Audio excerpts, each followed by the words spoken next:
J'étais arrivé à un point où je me dis quoi, mais j'ai rien à perdre. Oui, j'ai peur. Oui, c'est très possible que je me plante. Oui, c'est possible que je me fasse arnaquer. Mais ce qui est sûr, c'est que si je ne tente pas, je suis exactement là où je suis. Et donc, j'ai tenté. Tu veux te lancer dans le business en ligne, tu es encore salarié. Quelle est la compétence que tu dois, selon toi, tu vas développer? La persévérance. Ok. La persévérance. Encore une fois, c'est plus mental. Pour moi, les premières compétences sont toujours mentales. C'est la clé de tout. C'est la persévérance. C'est-à-dire que, encore une fois, et j'utilise souvent cette analogie dans mes groupes avec mes étudiants, il y a un moment ou un autre, tu vas tomber devant un mur. Et pour moi, il y a 4 options. Tu vas à droite du mur, tu vas à gauche du mur, tu vas au-dessus du mur ou tu défonces le mur. Mais la chose que tu fais pas, c'est que tu tombes sur le mur, tu dis « Oh putain, il y a un mur » et tu vas en arrière. Et l'entrepreneuriat et la vie, c'est tu marches, boum, il y a un mur. Qu'est-ce que tu fais? Après, tu marches, boum, il y a un autre mur. Et il y a un autre mur. Et il y a un autre mur. Et il y a un autre mur. Et donc, pour moi, c'est cette persévérance de dire, je tombe, je me relève. Il y a un mur, je le défonce.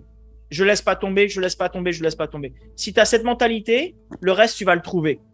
Mais si je peux te donner toutes les techniques qui existent au monde, mais tu n'as pas cette mentalité, eh ben, tes meilleures techniques au monde, elles vont durer 1 semaine, 2 semaines, 1 mois, 2 mois. Mais à un moment ou à un autre, tu vas laisser tomber. Si tu tombes contre Rocky, le gars, il va jamais laisser tomber. Et il va se relever et il va mourir en essayant d'avancer tout le temps. Mais il restera pas par terre. Et c'est la mentalité qu'il faut avoir vraiment pour réussir. La persévérance, ce serait le numéro 1. Si tu es nouveau sur cette chaîne, laisse-moi 1 minute pour me présenter. Je m'appelle Cyril Ortega, je suis un entrepreneur. J'ai créé plusieurs compagnies en ligne qui ont généré plusieurs millions de dollars. J'enseigne maintenant le business en ligne, l'e-commerce et le marketing digital à travers ma chaîne sur YouTube et mon académie Ortega Digital dans lequel je suis le fondateur et le CEO. On enseigne exactement comment gagner de l'argent avec seulement un ordinateur, une connexion Internet depuis n'importe où dans le monde ou depuis le confort de chez soi. Si c'est quelque chose qui t'intéresse un petit peu plus, tu peux cliquer sur un des liens en dessous de cette vidéo et tu verras plein de ressources gratuites. N'oublie pas de t'abonner. Je vais essayer de mon côté de t'amener le plus de valeur possible à travers toutes mes vidéos.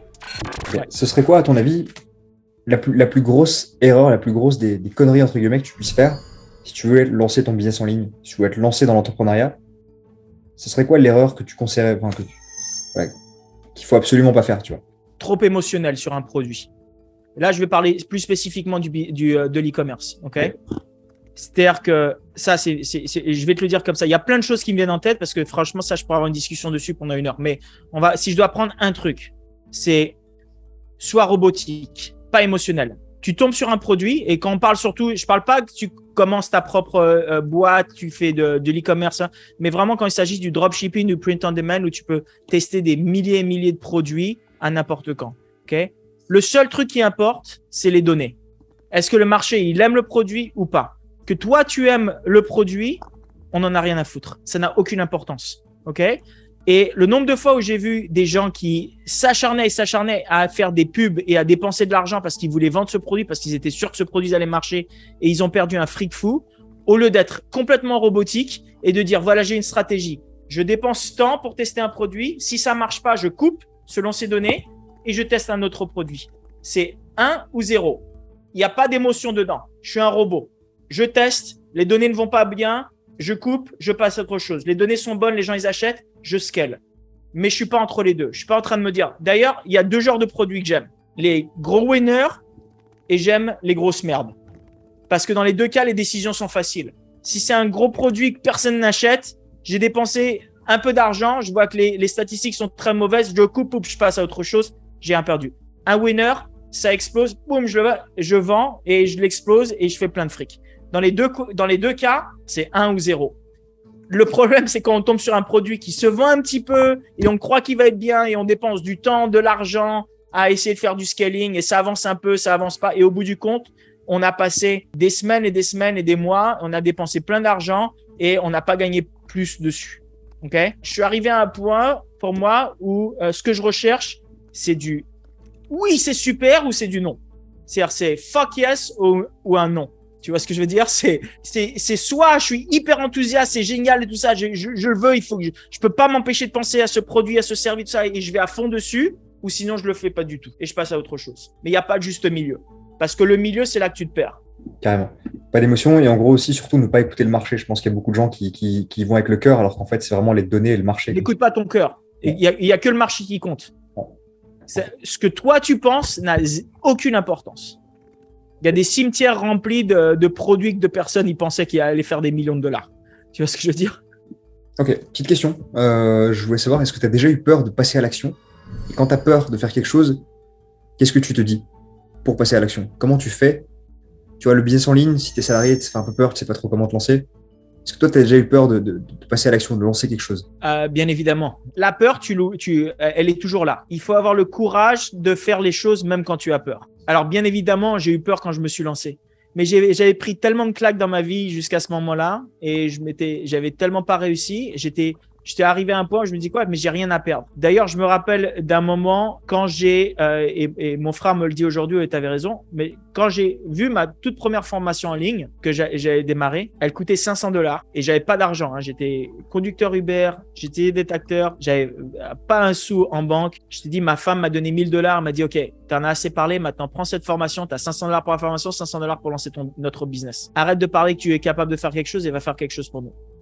Et donc ça m'a mis le coup de pied au cul pour me lancer. Mais quand je l'ai fait, j'ai appelé mon grand frère et je lui ai dit, écoute, je vais me lancer dans ce business, je vais apprendre l'e-commerce et le print on demand et le dropshipping. J'en avais jamais entendu parler, lui en avait jamais entendu parler et je lui ai dit, je vais apprendre de ce mec-là. Et mon frère, il a regardé, il a dit, il a fait une recherche Google, mais je ne trouve rien sur ce gars-là. Mais pourquoi c'est pas de l'arnaque? Cyril, t'as pas les $500 pour le faire et quoi que ce soit. C'est pas le moment, c'est encore un de tes business que tu vas lancer.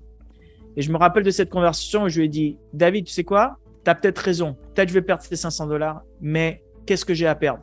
Au pire des cas, je perds $500, $1000 et je perds un peu de mon temps. Qu'est-ce que ça aura fait? Est-ce que ça aura changé ma vie? Non, en aucun cas. Je serai exactement où je suis avec $1000 de moins et j'aurais perdu du temps. C'est pas la fin du monde. Mais il faut que je change. Par contre, si ça marche, ça me change la vie. Oui, j'ai peur. Oui, c'est très possible que je me plante. Oui, c'est possible que je me fasse arnaquer. Mais ce qui est sûr, c'est que si je ne tente pas, je suis exactement là où je suis. Et donc, j'ai tenté. Au bout du compte, tu sais, j'ai toujours eu peur, mais dans ce genre de truc, j'ai toujours été quelqu'un qui a toujours tenté. Et j'ai pris plein de claques, mais j'ai toujours essayé. Parce que je voulais pas arriver à un point. Et c'est marrant, jusqu'à l'e-commerce, tout ce que j'avais toujours essayé, j'ai toujours foiré. C'est-à-dire, j'ai jamais réussi. Je me suis lancé dans l'immobilier, j'avais un autre business aussi dans l'immobilier. J'étais agent immobilier, ça n'a pas marché. J'ai un autre business dans l'immobilier où ça a marché et après j'ai tout perdu. Acteur, ça n'a pas marché. J'ai voulu être professionnel de sport, ça n'a pas marché. Conducteur Uber, c'était pas le monde. Je me suis fait virer de plein d'autres boulots. J'ai pas été accepté des boulots. J'ai eu défaite après défaite après défaite après défaite. Mais comme il dit Mark Cuban, l'avantage du business, c'est que tu as besoin d'avoir raison juste une fois. Mais il faut tirer au but. Tu peux pas marquer si tu tires pas au but. C'est comme au foot. Une équipe peut gagner la Coupe du Monde 1-0. Mais pour gagner 1-0, elle a dû tirer 50 fois au but et il y en a pas un seul qui est rentré. Donc elle tire le but, elle tire au but et ça rentre pas. Et d'un coup, ils marquent un but. Et ce but, ça les rend champions du monde. Mais ça, c'est la vie. Le seul moyen de marquer et de gagner la coupe, c'est de tirer au but. Et si tu tires jamais au but, par définition, tu peux pas gagner. Et moi, je refuse de pas avoir le potentiel de gagner. Et donc, je préfère tirer et louper 50 fois, mais au moins je tire. Je refuse de pas tirer. La raison que 99% des personnes ne réussissent pas, c'est parce qu'elles se lancent jamais. Elles se lancent jamais parce qu'elles ont toujours peur de « Ah, si ça marche pas ». Elles voient toujours le négatif. « Ah, si ça marche pas. Et si je perds mon argent? Et si je me fais arnaquer ?» Eh ben, t'apprends. C'est pas grave. T'apprends. Mais si ça marche, c'est autre chose. Parce qu'au bout du compte, tu vois les personnes 5 ans plus tard qui disent « Ah, mais si ça marche, ça marche. » Et celui qui a tenté il y a 5 ans maintenant, peut-être cette opportunité-là, elle n'a pas marché, mais celle d'après, elle a marché. Et aujourd'hui, il a une super vie. Mais pourquoi lui, il a réussi? Parce que lui, il a tenté. Parce que lui, il y a 5 ans, il a dit quoi? Je tente ma chance. Alors que toi, tu as dit quoi? Non, je reste sur la touche parce que ça me fait trop peur d'aller sur le terrain. J'ai pas envie de tirer au but et pas marquer. Quelle honte. J'aurais perdu mon temps. J'aurais perdu ça. À toi de faire ton choix. Tu peux faire partie des 99% qui restent sur la touche ou des 1% qui sont sur le terrain et qui jouent.